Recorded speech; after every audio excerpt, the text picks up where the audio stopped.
Olá pessoal, um prazer estar com vocês.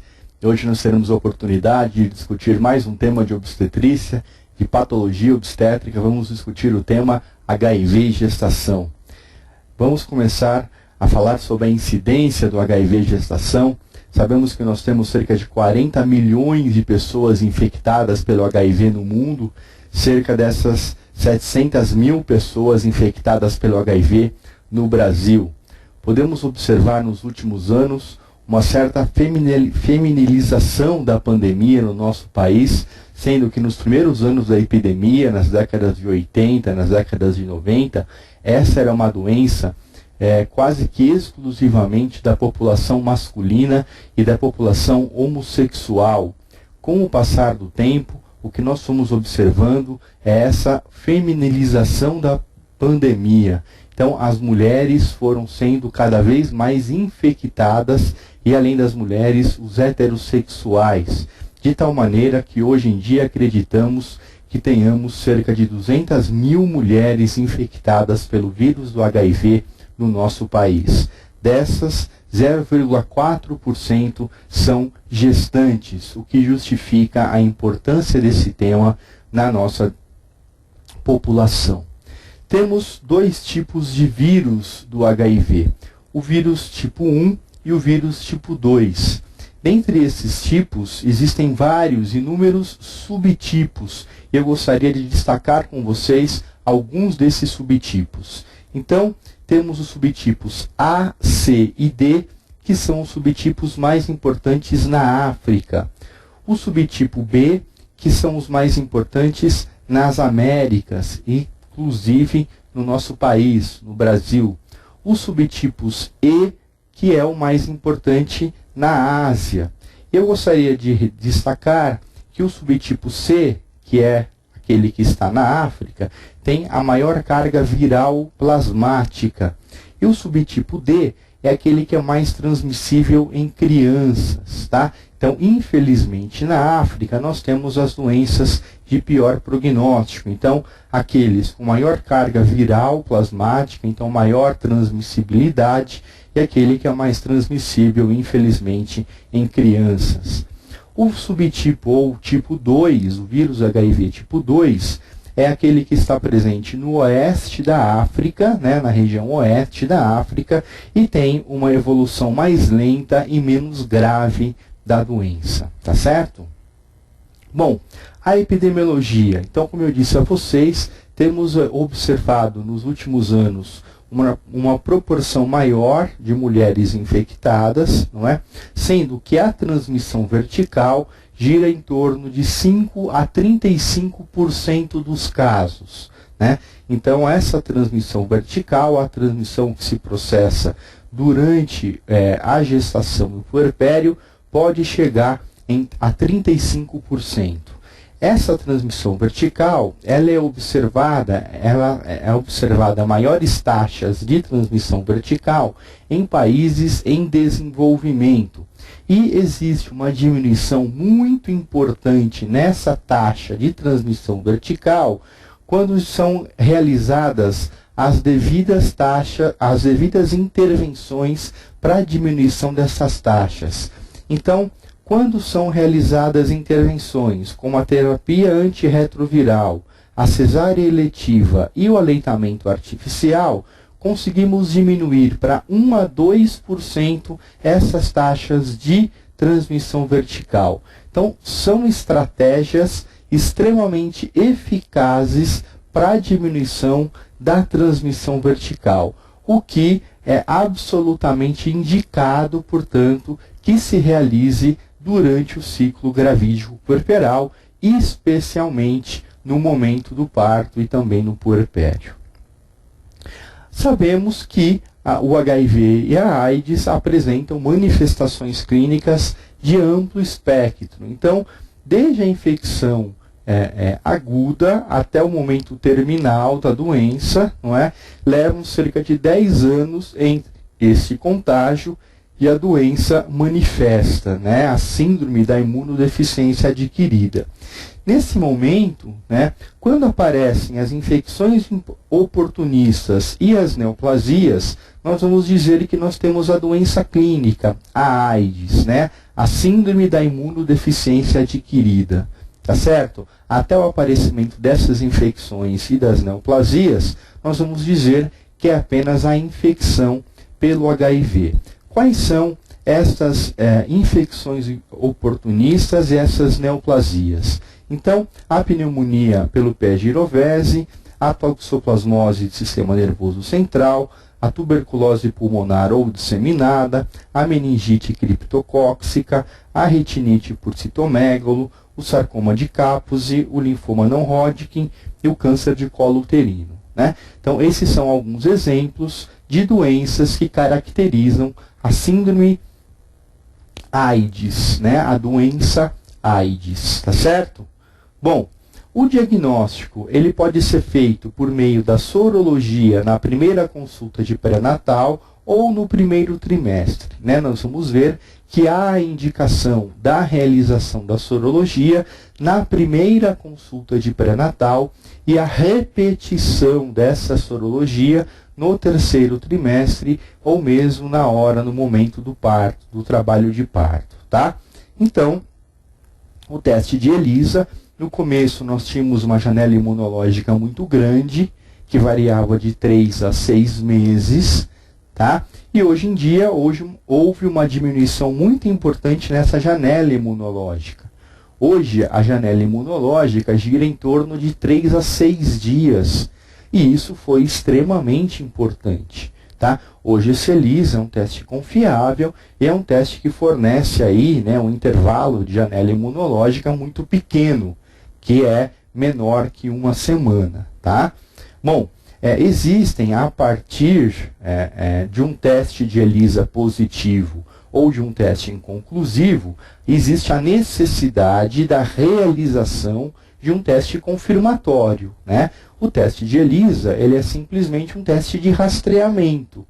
Você vai rastrear a população que é considerada de maior risco, né? Que é considerada de rastreamento positivo para a infecção pelo HIV. Não significa que a pessoa tenha a doença. Então, para que você confirme a infecção, você tem que fazer um teste de confirmação. Qual é esse teste de confirmação? Pode ser uma imunofluorescência, pode ser um imunoblot, pode ser um western blot. Tá? Então, você faz esse teste, se ele resulta positivo, você confirma a infecção pelo HIV. Acontece que estes testes também podem resultar indeterminados. E aí você vai ter que repetir esse teste dentro de um período de 3 a 6 meses. Tá? Bom, existem testes rápidos na maternidade. E esses testes devem ser realizados se ela não tem um rastreamento do pré-natal. Este teste é um teste de rastreamento, é um teste rápido, né? Ele não é o ideal, tá certo? Não é o ideal que se faça apenas no momento do trabalho de parto e do parto, tá? Mas aquela gestante que não tem um rastreamento prévio, que não tem a oportunidade, que não teve, na verdade, a oportunidade de fazer um teste no momento oportuno, no primeiro trimestre, a repetição no terceiro trimestre, que chega no momento do trabalho de parto e do parto, que precisa, né, de cuidados eventuais para evitar a transmissão vertical no momento do parto, e não tem esse rastreamento, é obrigação da equipe de saúde oferecer a ela a possibilidade desse rastreamento tardio. E aí, o Ministério da Saúde oferece a essa gestante o rastreamento com um teste rápido anti-HIV. Tá? Vamos falar sobre isso mais para frente. Então, o fluxograma de condutas para a redução da transmissão vertical do HIV após a realização do teste rápido em parturientes e puérperas. Tá? Então, o teste rápido, quando ele é não reagente, você vai não medicar. Você vai observar a condição clínica epidemiológica e, persistindo a suspeita de infecção, repetir a investigação diagnóstica em 30 dias. né? Se é uma paciente com algum fator de risco, algum comportamento de risco, né? Você vai repetir esse teste em 30 dias, mas ela não vai, durante o trabalho de parto e o parto, não vai receber nenhuma medida profilática. Ela não vai ser medicada, tá? Se por outro lado, essa paciente foi rastreada e o teste veio reagente, você vai realizar um segundo teste rápido para definir o diagnóstico, tá? Caso esse teste rápido não esteja disponível, coletar a amostra por punção venosa e encaminhar ao laboratório para definir o diagnóstico, garantindo a entrega do resultado antes da alta hospitalar. Mesmo antes desse teste número 2, você vai indicar a quimioprofilaxia da transmissão vertical do HIV na parturiente e no recém-nascido. Então, ela vai receber a zidovudina e o recém-nascido vai receber os cuidados com a zidovudina. Tá? Você vai indicar a inibição da lactação e vai indicar a contraindicação ao aleitamento materno. Tá? Você vai indicar aleitamento artificial para aquele recém-nascido.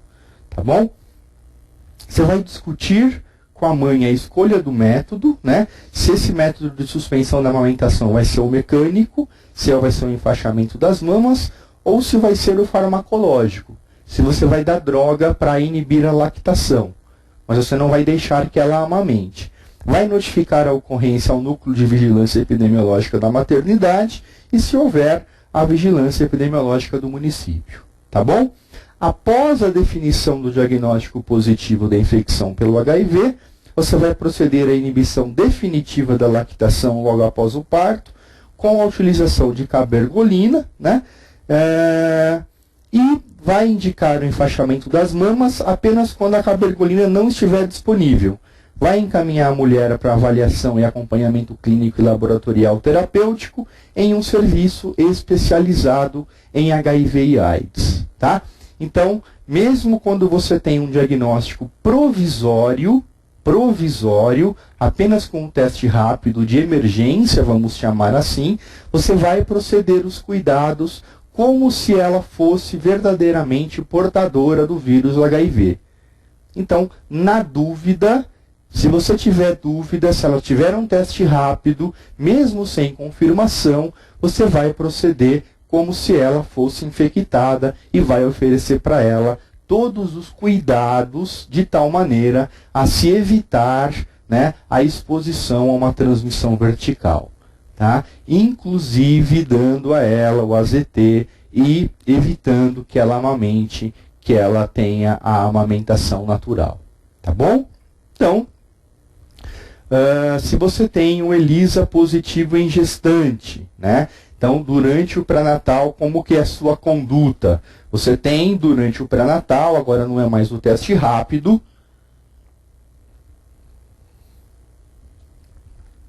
como é que deve ser a sua conduta? Você faz um ELISA, ele vem positivo. Veio positivo o ELISA, você vai indicar um teste confirmatório. Você vai indicar um Esser-Blot. Então acompanha comigo aqui no quadro, ó. Acompanha o quadro plasma comigo. ELISA positivo. Tá? Você faz um Esser-Blot, que é o teste confirmatório. Se um Esser-Blot vem negativo, é a não infecção. Não há nada mais a se fazer. Tá? Se por outro lado, você fez um ELISA positivo e o Esser-Blot também é positivo, a mulher está infectada, ela tem a infecção pelo HIV, você vai encaminhá-la para acompanhamento, vai começar a profilaxia com antirretroviral. Então, ela vai ser tratada como uma mulher infectada pelo HIV. Tá? Bom, se o Esser-Blot vem indeterminado, então nós não sabemos, tá, se ela está não infectada ou se ela está infectada. Se ela estiver no primeiro ou no segundo trimestre da gestação, você vai tratá-la segundo um consenso nacional de 2003, que vai indicar um melhor tratamento para ela. Tá? Que vai requerer outras investigações, um segundo teste para confirmação. Se ela estiver no terceiro trimestre ou no momento do parto, você vai fazer um aconselhamento e você vai fazer a profilaxia antirretroviral.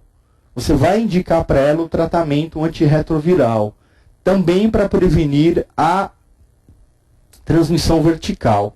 E você vai fazer um PCR, que é um teste ainda mais sensível e específico para a infecção. Tá? Se ele vier positivo, ela está infectada e você vai continuar a terapia antirretroviral, porque aí você tem certeza que ela está infectada. Se esse teste vem negativo, a infecção é improvável, você vai suspender a terapia antirretroviral e você vai repetir a ELISA e o Western blot 3 e 6 meses após o teste inicial. Tá? Então, se você faz o ELISA positivo, o Western blot indeterminado e ela estiver no terceiro trimestre, você vai começar a terapia antirretroviral enquanto você espera o resultado do PCR. Se o PCR vem positivo, confirmou a infecção. Continua a terapia. Se o PCR vem negativo, suspende a terapia. Tudo bem? Bom, sabemos que a transmissão vertical, ela se processa, ela pode acontecer durante a gravidez, no parto ou na amamentação. Mas que o momento onde ela mais acontece, então 40 a 80% das transmissões acontece próximo ao parto. Daí nossa preocupação toda especial no terceiro trimestre. Tá? O nosso cuidado maior, a nossa preocupação maior no momento próximo ao parto. Tudo bem? E, na verdade, é agravado, né, a transmissão vertical é agravada pela amamentação. De 7 a 22% dos casos, ela se dá no momento próximo à amamentação. Pela amamentação, na verdade. Tá? Então, o parto e o puerpério são os dois momentos de maior risco para a transmissão vertical. Tá? Então, existem fatores, né, outros fatores, que nestes períodos favorecem a transmissão vertical. Quais são esses fatores? Então, uma doença avançada na mãe, uma elevada carga viral, o aleitamento materno, que nós já falamos, o modo de resolução do parto, comorbidades obstétricas infecciosas, como a prematuridade, a vaginose bacteriana, o tempo de ruptura das membranas, a coriamnionite e a baixa contagem de CD4. Então, estes fatores representam fatores de riscos adicionais para que ocorra a transmissão vertical, sendo que em muitas situações nós obstetras conseguimos intervir, tá? Então conseguimos, por exemplo, diminuir a carga viral plasmática. De que maneira? Utilizando drogas durante o pré-natal. De que maneira? Impedindo o aleitamento materno.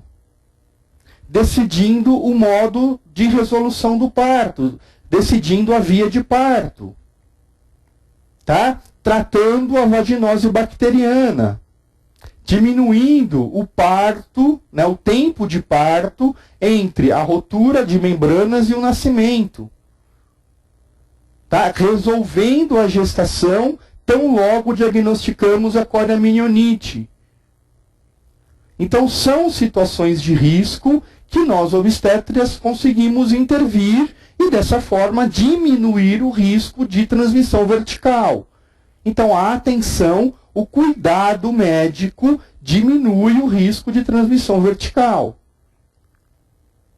Tá? O que o Ministério da Saúde ressalta como importantes riscos que devemos ter atenção para diminuir risco de transmissão vertical? Então, fatores virais, a carga viral, o genótipo e o fenótipo viral.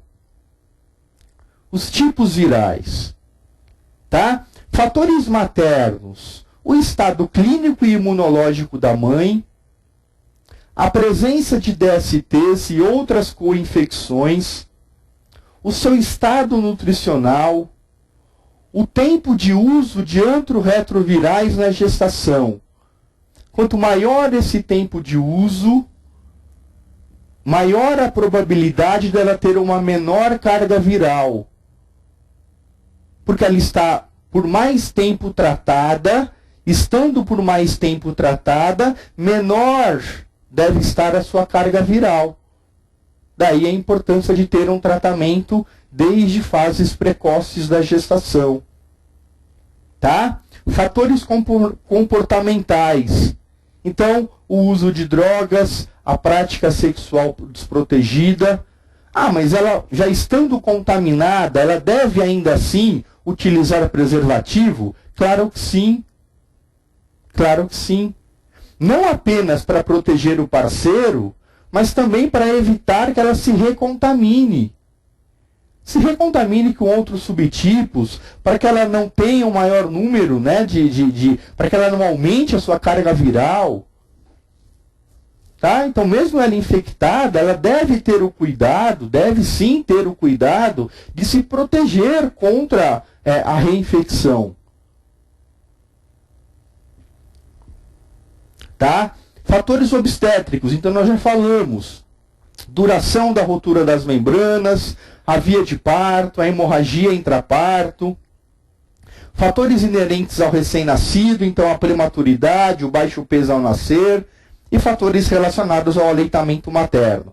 Veja quantas vezes eu não repeti aqui fatores relacionados ao aleitamento materno. Tá? Então, exames que devemos pedir para essa gestante durante o pré-natal. Tá?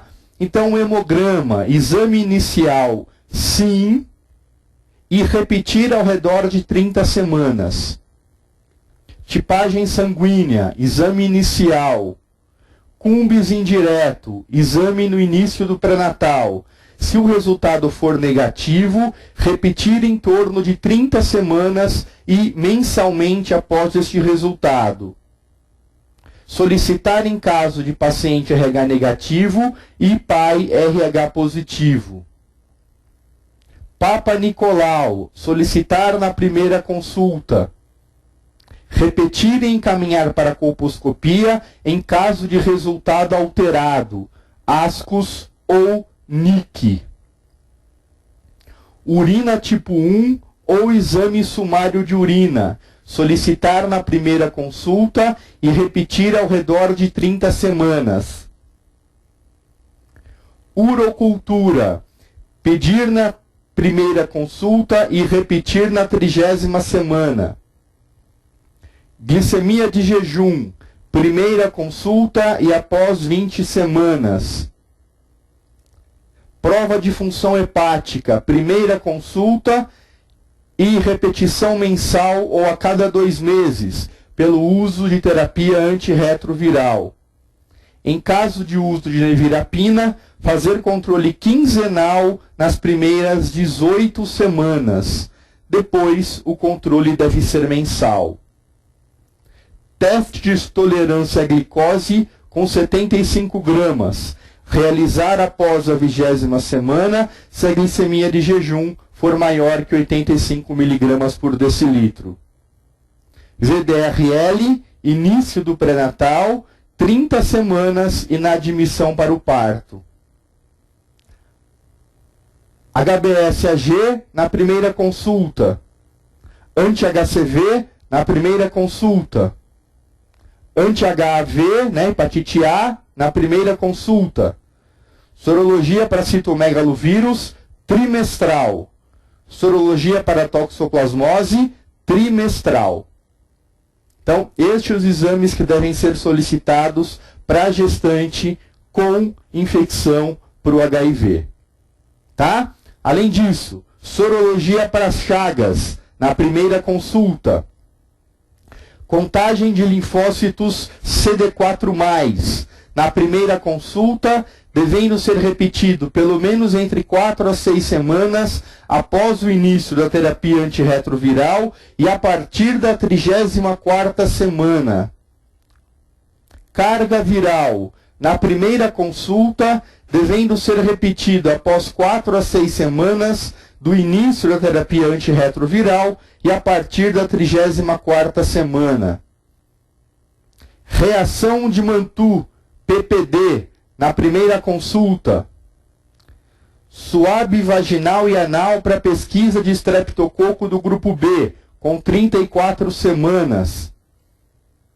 Exame especular com realização de teste de pH e teste das aminas, terceiro trimestre e sempre que houver sinais e sintomas de vaginite, para tratamento.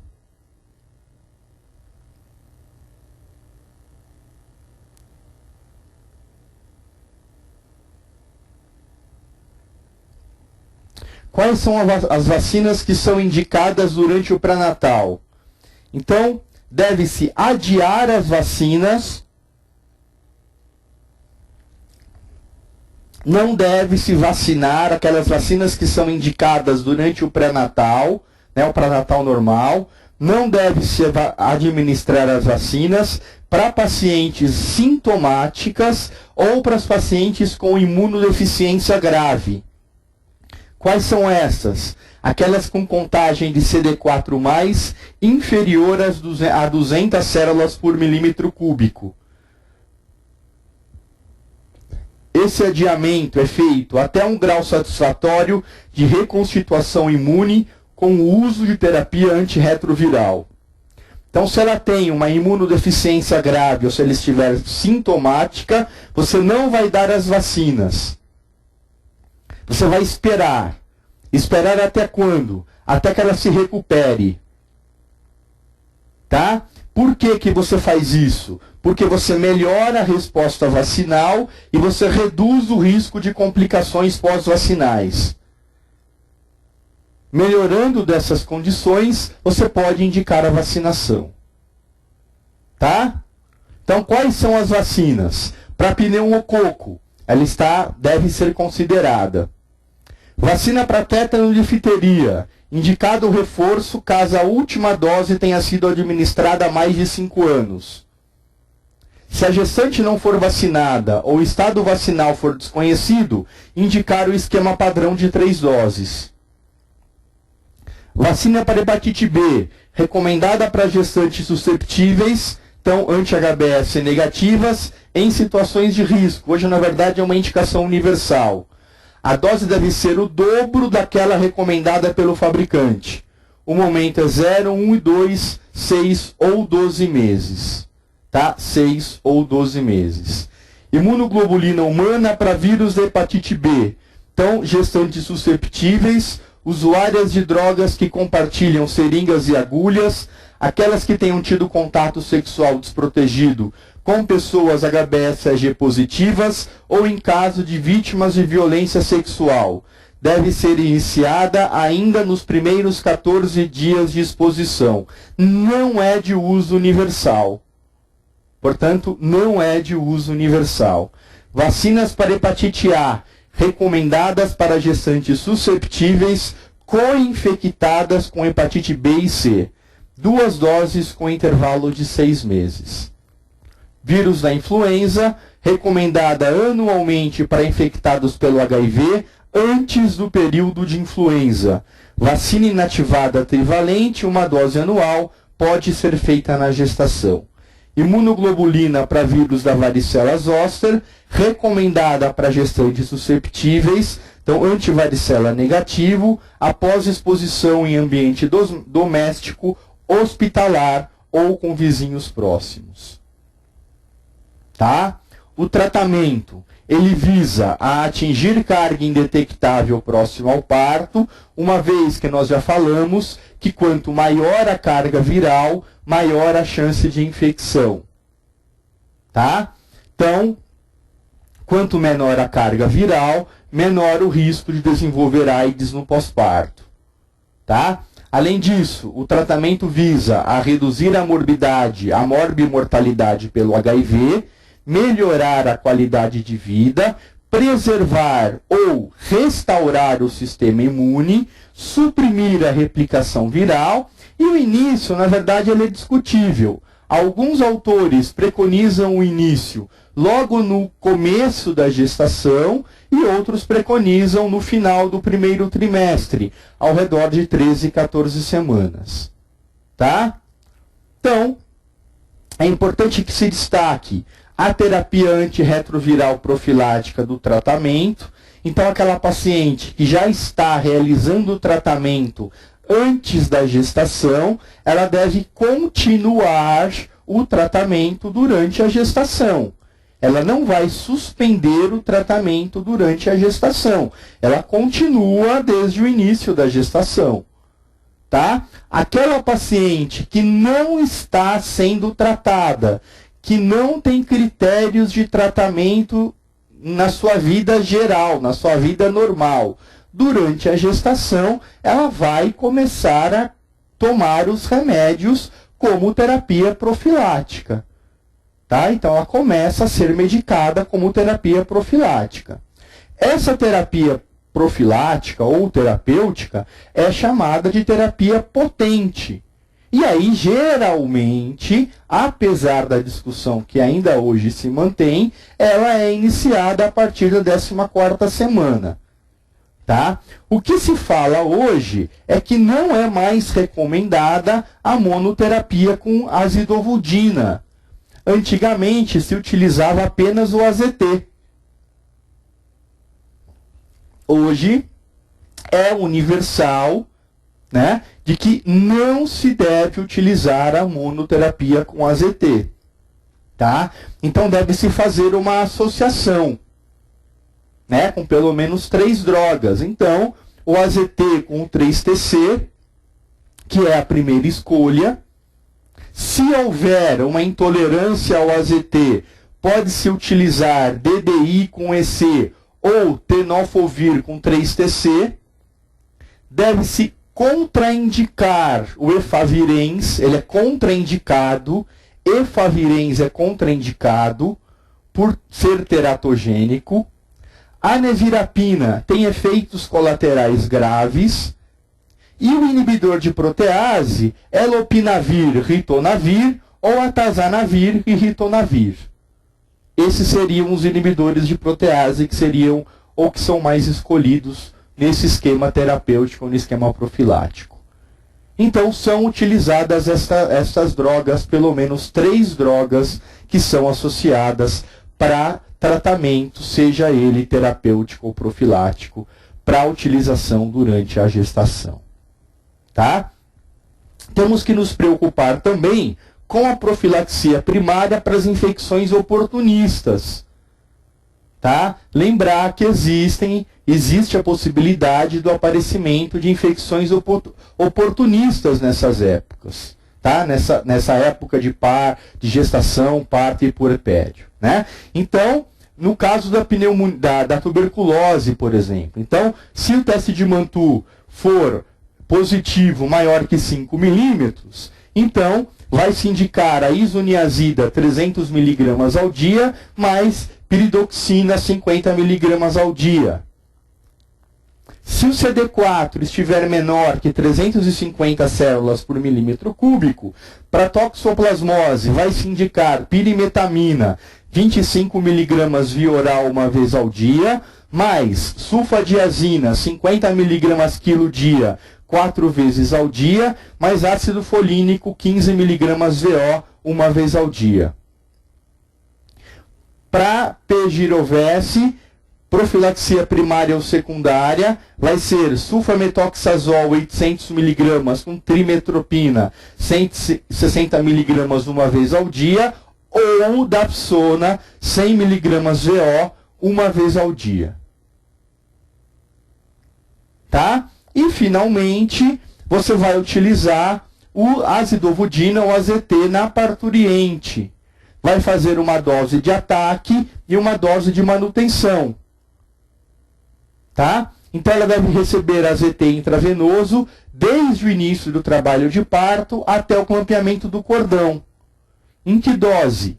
vai iniciar a infusão com 2 mg/kg na primeira hora, seguindo a infusão contínua de 1 mg/kg por hora até o clampeamento do cordão.